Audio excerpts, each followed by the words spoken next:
Welcome to Allie's Annotation. My name is Allie. Now let's talk about some books. Or more specifically, let's talk about how to get advanced copies of books. Because today we're going to be doing NetGalley 101, a guide to how you can use NetGalley if you're not familiar, or how you can get the most out of it if you already use it. To start, let's define an ARC. ARC stands for Advanced Reader Copy.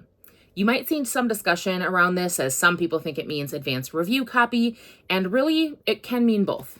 All of the copies that I've received lately do say advanced reading copy on the front, so kind of a horse apiece.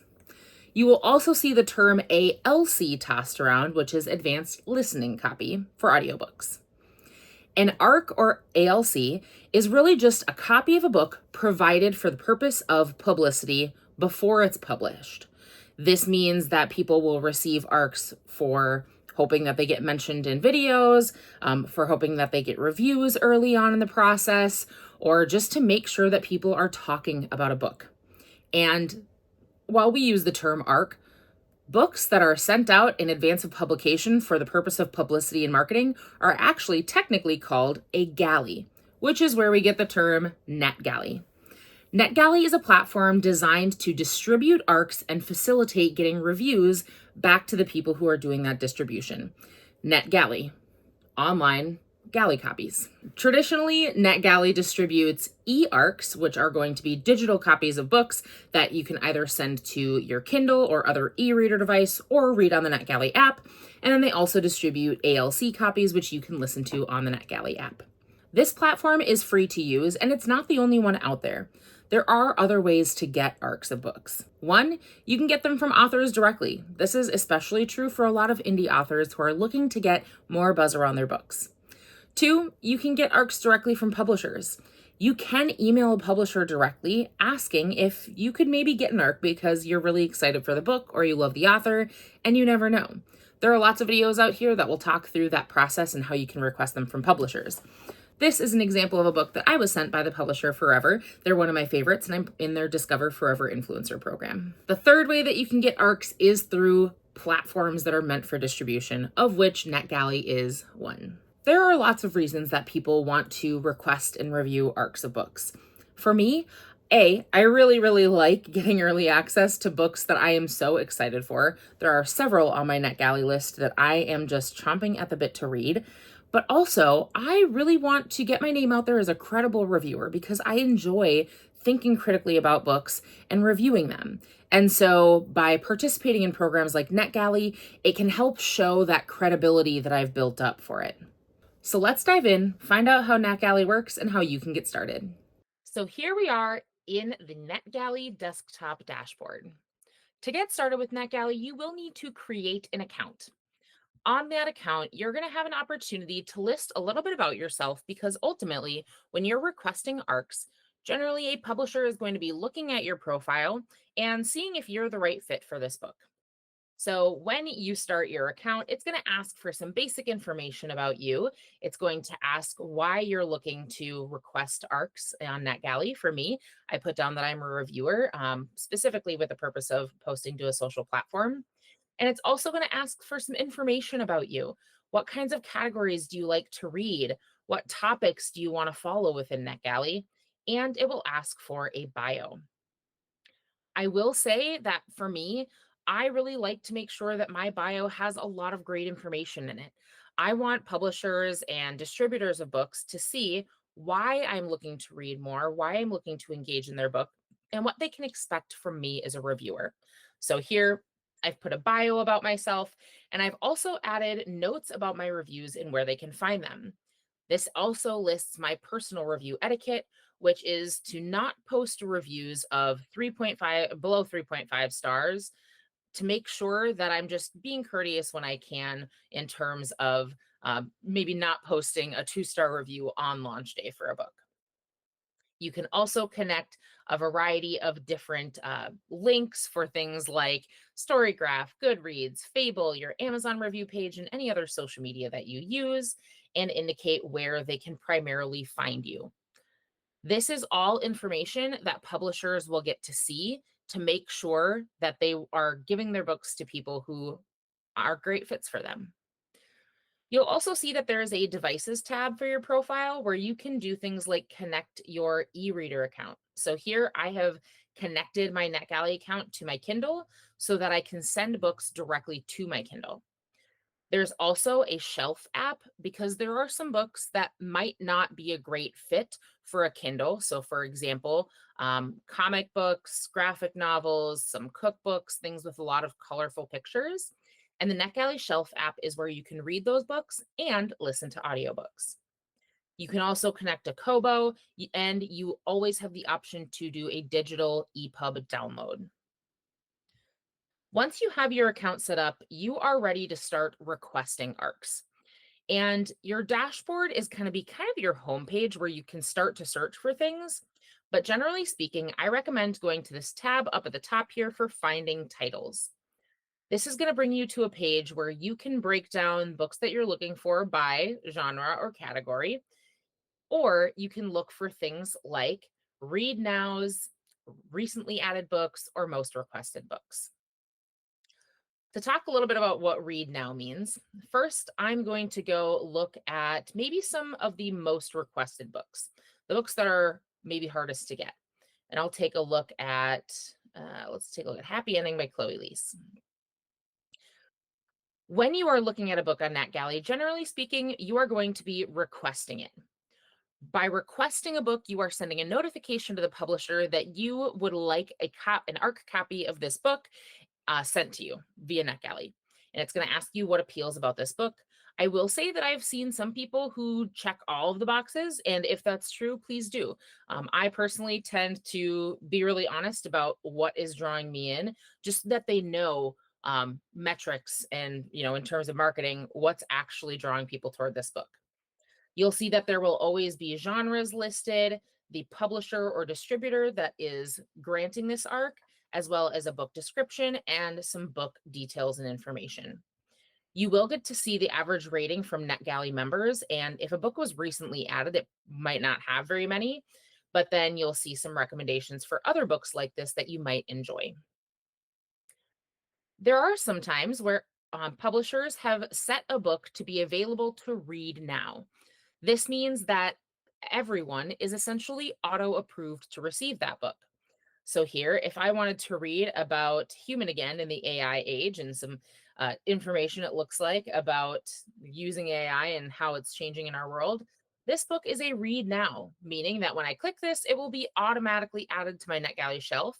It will still ask me what appeals to you about this book because this is valuable information for book publicists to have. But then I don't need to wait for approval. This book will automatically be added to my NetGalley shelf. As you explore categories, it's important to note that some books may be a part of multiple categories. I'm a huge fan of fantasy books and I read a lot of romance. And when I click into fantasy, maybe I'll go take a look at some recently added books here.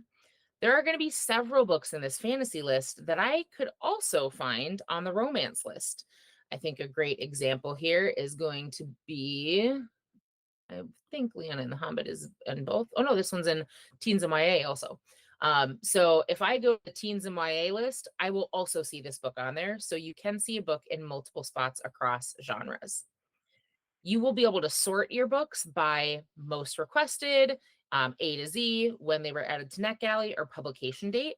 I really like sorting by publication date, which will put the furthest away books, so furthest into the future first, and then move backward from there. I actually do want to request this one by Allie Dyer, so I'll do that in a minute here. But I really like doing it this way because it lets me kind of plan out my reads ahead of time a little bit. Whereas right now I have a lot of ARCs that are due right now. So I don't want to request too many that are coming out in November, December. When you request a book, I'm going to go ahead and request Night Songs by Allie Dyer because I read Allie Dyer's previous novel, which is called Strange Folk. It was really, really good. And it kind of got me into lit fic and thrillers in a way that I didn't expect. But I'm going to request it specifically because I love this author. When I kind of read through the description, which I have already done, I do think that this is really interesting to me. So I'm going to go ahead and mark author and description and send my request. Generally speaking, you won't see a response right away, and that's totally normal. When you do get a response, and maybe let's go find a read now for me here.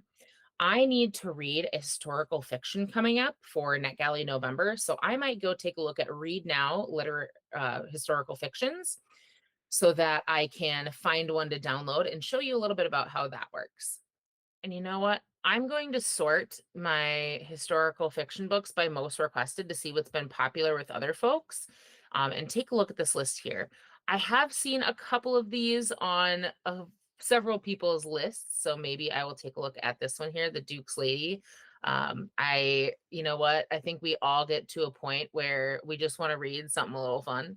But here, let's take a look. This is book 4 in a series. So I believe this one is interconnected standalones. It's Regency era romance, but it looks like it is about a lady in the Regency era who is a marksman and in love with her best friend.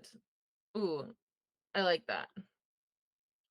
So what I'm going to do is I'm going to go ahead and request this so that you can see what it looks like when you are granted a title, even though this one is auto requested. I like the description and I was drawn in by the title, and I'll click read now.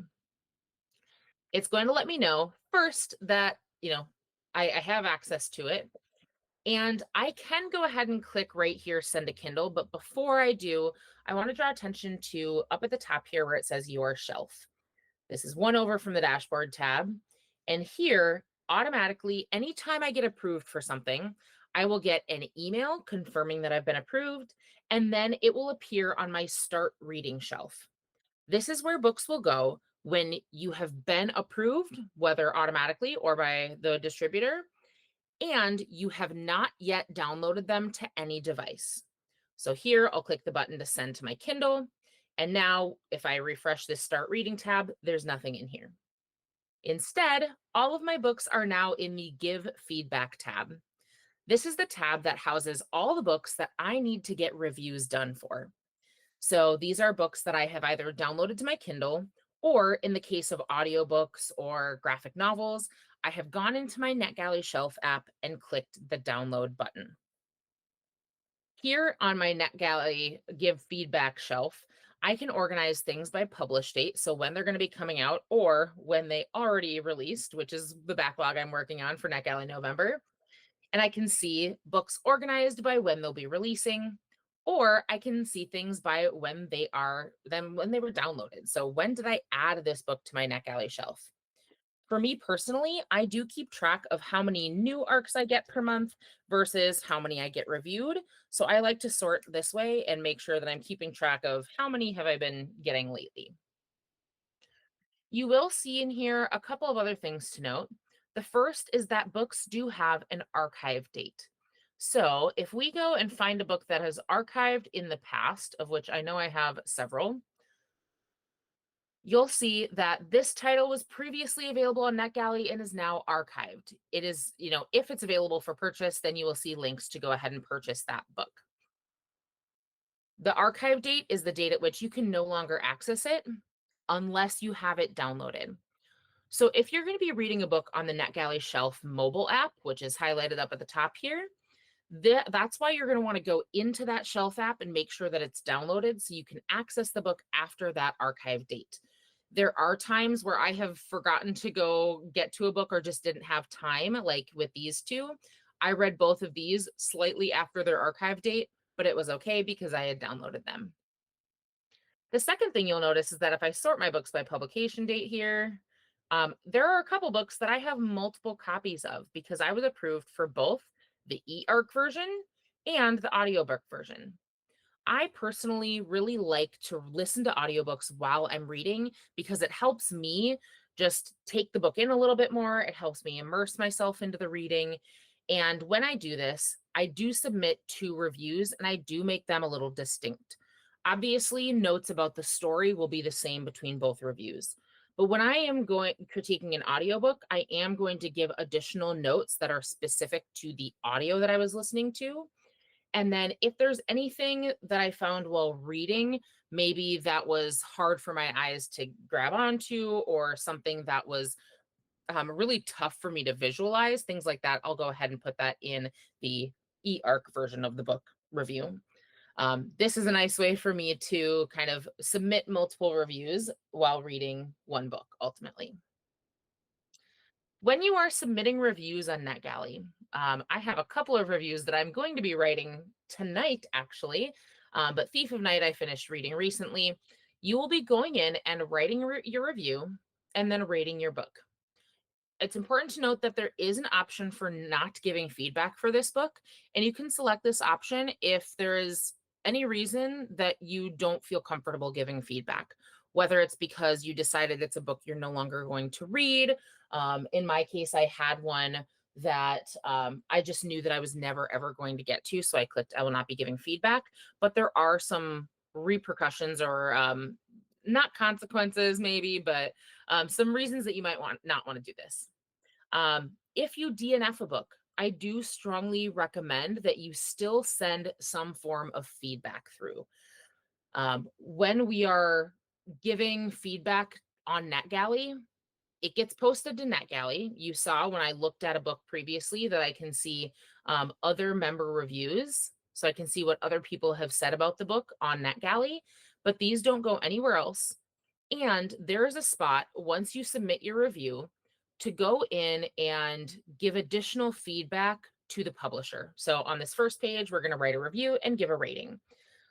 If you post reviews anywhere else, which I do strongly recommend you do, you can add as many links as you'd like here.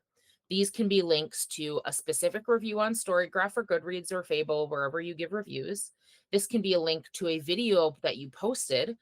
I give a link to my Amazon review page because I do post reviews to Amazon. And often when I post the review, it's not quite published by Amazon yet. So I just give a link to my overall Amazon profile page, and you can add as many as you'd like. And then you can share reviews on LinkedIn if you'd like. I don't, because my LinkedIn is very much tied to my professional identity. Once you submit your review, there will be a point where it will ask you a couple of questions next. So here's a review that I just posted for Sunny Setup by Katie Storino. I'm going to go through and submit this review. And on the next screen, it's going to go ahead and ask me for a couple of opinions. So am I interested in connecting with this author? Am I interested in purchasing this book for myself or for a friend? And will I recommend this book to my audience?